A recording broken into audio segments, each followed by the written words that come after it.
The Gormenghast Trilogy by Mervyn Peake. Book 1. Titus Groan. The Body by the Window.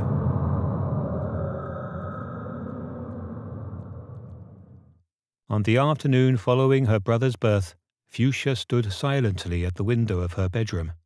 She was crying, the tears following one another down her flushed cheeks as she stared through a smarting film at Gormenghast Mountain. Mrs. Slagg, unable to comprehend, made abortive efforts to console her. This time there had been no mutual hugging and weeping, and Mrs. Slagg's eyes were filled with a querulous, defeated expression. She clasped her little wrinkled hands together. "What is it then, my caution, dear? What is it, my own ugliness? Tell me at once. Tell your old Nanny about your little sorrows. Oh, my poor heart. You must tell me all about it. Come, Inkling, come." But Fuchsia might as well have been carved from dark marble, only her tears moved. At last the old lady pattered out of the room, saying she would bring in a currant cake for her caution, so that no one ever answered her and that her back was aching. Fuchsia heard the tapping of her feet in the corridor. Within a moment she was racing along the passage after her old nurse, whom she hugged violently before running back and floundering with a whirl of her blood-red dress down long flights of stairs and through a series of gloomy halls, until she found herself in the open and beyond the shadows of the castle walls. She ran on in the evening sunshine. At last, after skirting Pentecost's orchard and climbing to the edge of a small pine wood, she stopped running and, in a quick, stumbling manner, forced a path through a low decline of ferns to where a lake lay motionless. There were no swans. There were no wild waders. From the reflected trees there came no cries from birds. Fuchsia fell at full length and began to chew at the grass in front of her. Her eyes, as they gazed upon the lake, were still inflamed. "I hate things! I hate all things! I hate every single tiniest thing! I hate the world!" said Fuchsia aloud, raising herself on her elbows, her face to the sky. "I shall live alone, always alone, in a house or in a tree." Fuchsia started to chew at a fresh grass blade. "Someone will come then, if I live alone. Someone from another kind of world, a new world, not from this world, but someone who is different. And he will fall in love with me at once because I live alone and aren't like the other beastly things in this world. And he'll enjoy having me because of my pride." Another flood of tears came with a rush. "He will be tall, taller than Mr. Flay, and strong like a lion, and with yellow hair like a lion's, only more curly. And he will have big, strong feet because mine are big too, but won't look so big if his are bigger. And he will be cleverer than the doctor, and he'll wear a long black cape so that my clothes will look brighter still. And he will say, 'Lady Fuchsia,' and I shall say, 'What is it?'" She sat up and wiped her nose on the back of her hand. The lake darkened, and while she sat and stared at the motionless water, Steerpike was beginning his climb of the ivy. Mrs. Slagg was telling her troubles to Kedda, and trying to preserve the dignity which she thought she ought to show as the head nurse of the direct and only heir to Gormenghast, and at the same time longing to unburden herself in a more natural way. Flay was polishing an ornate helmet which Lord Groan had to wear, that evening being the first after the Advent, and Swelter was whetting a long meat-knife on a grindstone. He was doubled over it like a crammed bolster, and was evidently taking great pains to bring the blade to an uncommonly keen edge. The grindstone, dwarfed ridiculously by the white mass above it, wheeled to the working of a foot treadle. As the steel whisked obliquely across the flat of the whirling stone, the harsh, sandy whistling of the sound apparently gave pleasure to Mr. Swelter, for a wodge of flesh kept shifting its position on his face. As Fuchsia got to her feet and began to push her way up the hill of ferns, Steerpike was 40 feet from her window and clawing away at the dry, dirty bunches of old sparrows' nests that were blocking his upward climb. When Fuchsia reached the castle, she made straight for her room, and when she had closed the door behind her, drew a bolt across it, and going to an old cardboard box in a corner found, after some rummaging, a piece of soft charcoal. She approached a space on the wall and stood, staring at the plaster. Then she drew a heart, and around it she wrote, "I am Fuchsia. I must always be. I am me. Don't be frightened. Wait and see." Then she felt a great yearning for her picture book with the poems. She lit a candle, and pulling back her bed, crept through the stairway door and began to climb spirally upwards to her dim sanctum. It was not very often that she climbed to the attic in the late afternoon, and the darkness of the front room as she entered stopped her on the last stair for a moment. Her candle as she passed through the narrow gully illumined fitfully the weird assortment that comprised its walls, and when she came to the emptiness of her acting room, she moved forward slowly, treading in the pale aura of light cast by the candle flame. In her third especial attic, she knew that she had left, some weeks before, a supply of red and green wax tapers that she had unearthed, put aside, and forgotten. She had rediscovered them. 3 of these would light the room up beautifully, for she wanted the window to be shut. She climbed the ladder to the balcony, pushed open the door with one hinge, and entered, with a gush of dark love. Her long-coloured candles were by the door, and she lit one of them immediately from the little white one in her hand. Turning to place it on the table, her heart stopped beating, for she found that she was staring across the room at a body lying huddled beneath her window. Steerpike had lain in a dead faint for some considerable time when consciousness began to seep through him. Twilight had fallen over Gormenghast. Out of the blackness of his brain, far shapes that surrounded him in the room had begun to approach him, growing in definition and in bulk as they did so, until they became recognizable. For several minutes he lay there. The comparative coolness of the room and the stillness of his body at length restored in his mind a state of inquiry. He could not remember the room as was natural, nor could he remember how he had arrived there. He only knew that his throat was parched, and beneath his belt a tiger was clawing at his stomach. For a long time he stared at a drunken and grotesque shape that arose from the centre of the floor. Had he been awakened from sleep to see it looming up before him, it would no doubt have startled him considerably. But recovering from his faint, he was drained of apprehension. He was only weak. It would have been strange for him to have recognized in the dim light of the twilight room Fuchsia's fantastic route from the twisted woods. His eyes travelled away from it at length and noticed the darkened pictures on the walls, but the light was too dim for him to be able to discern what they contained. His eyes moved here and there, recovering their strength, but his body lay inert, until at length he raised himself on one elbow. Above him was a table, and with an effort he struggled onto his knees, and gripping its edge, raised himself by degrees.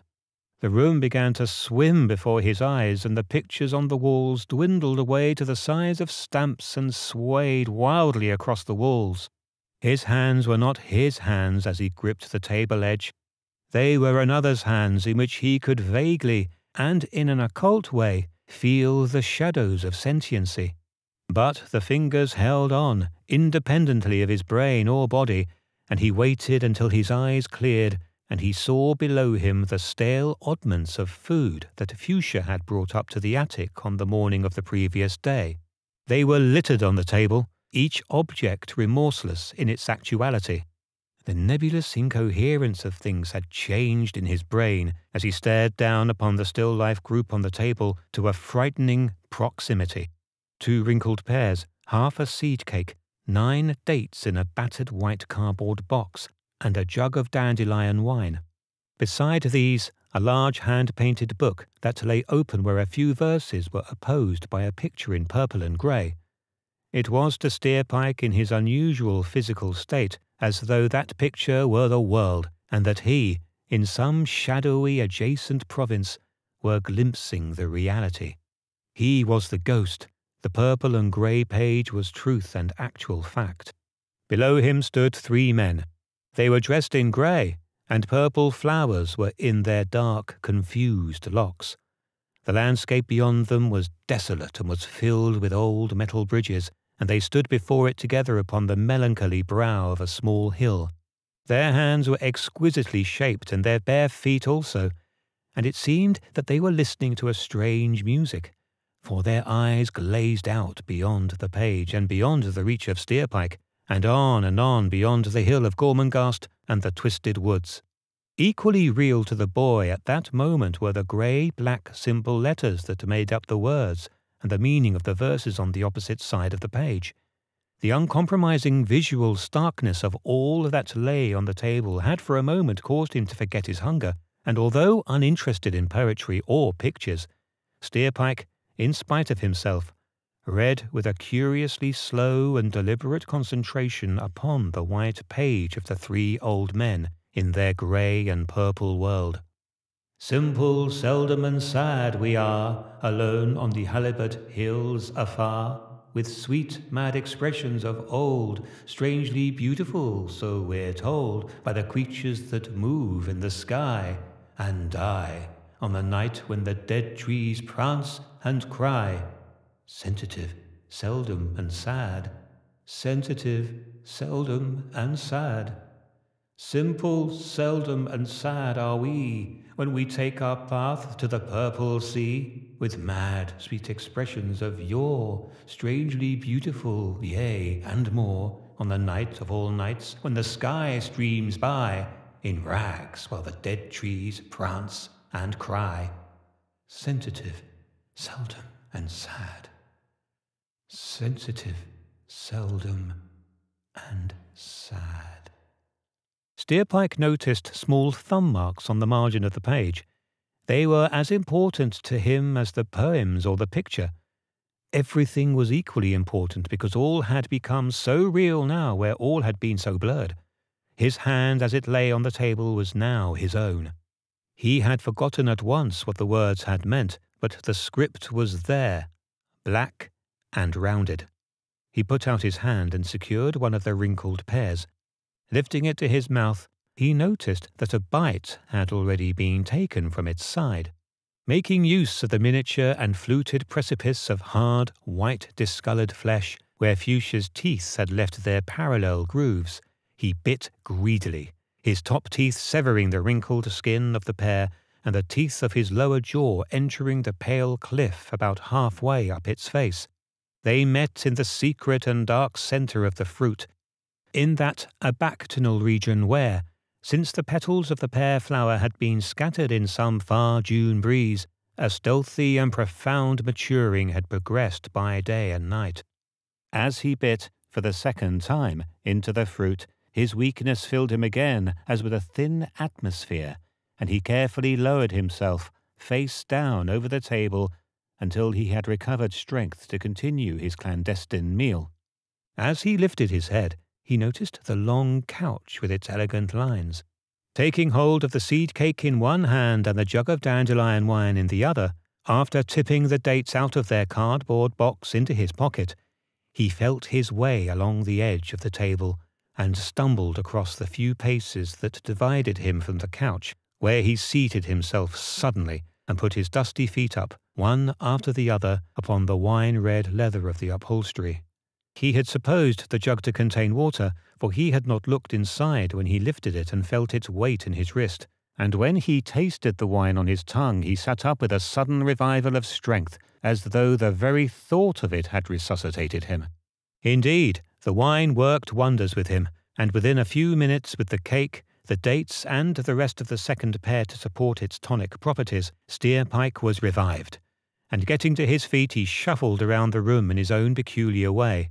Drawing his lips back from his closed teeth, he whistled in a thin, penetrating, tuneless manner, breaking off every now and then as his eyes rested with more than a casual glance on some picture or another. The light was fading very rapidly, and he was about to try the handle of the door to see whether, dark as it was, he could find a still more comfortable room in which to spend the night before he finally stretched himself on the long couch, when he heard the distant sound of a footstep.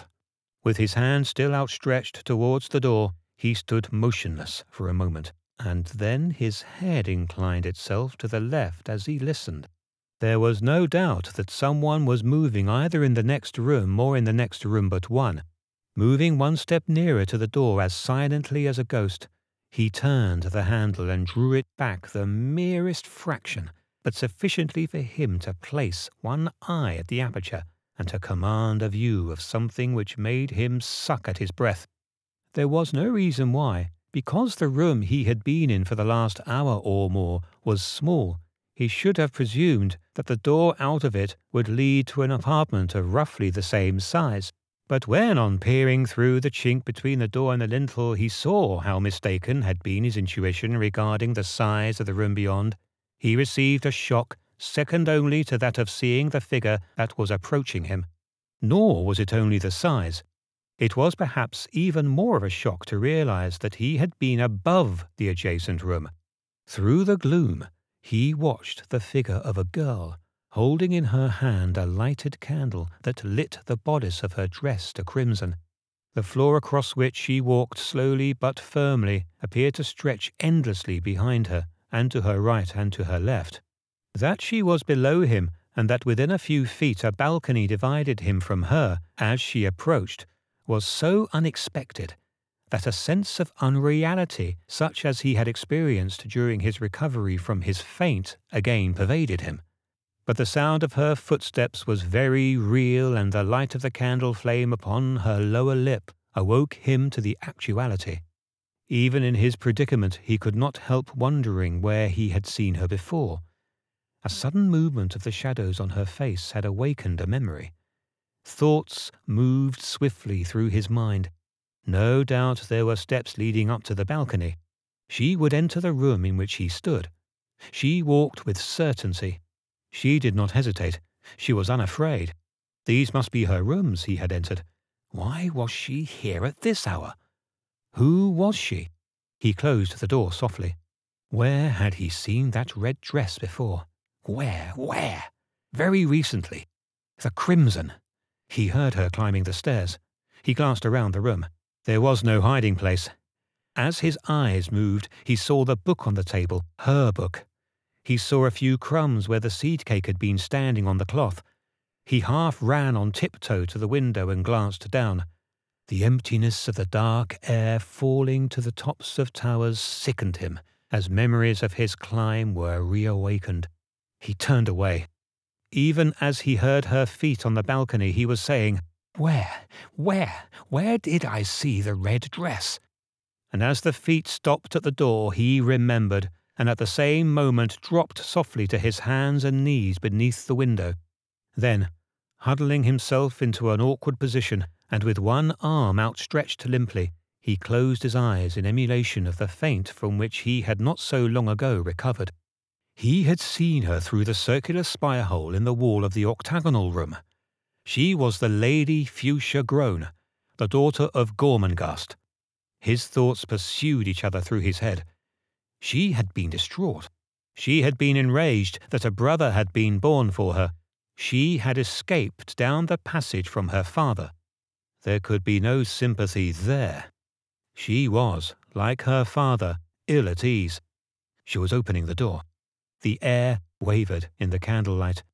Steerpike, watching from between his lashes, saw the air grow yet brighter as she lit 2 long candles. He heard her turn upon her heel and take a pace forward, and then there was an absolute silence. He lay motionless, his head thrown back upon the carpet and twisted slightly on his neck. It seemed that the girl was as motionless as he, and in the protracted and deathly stillness he could hear a heart beating. It was not his own.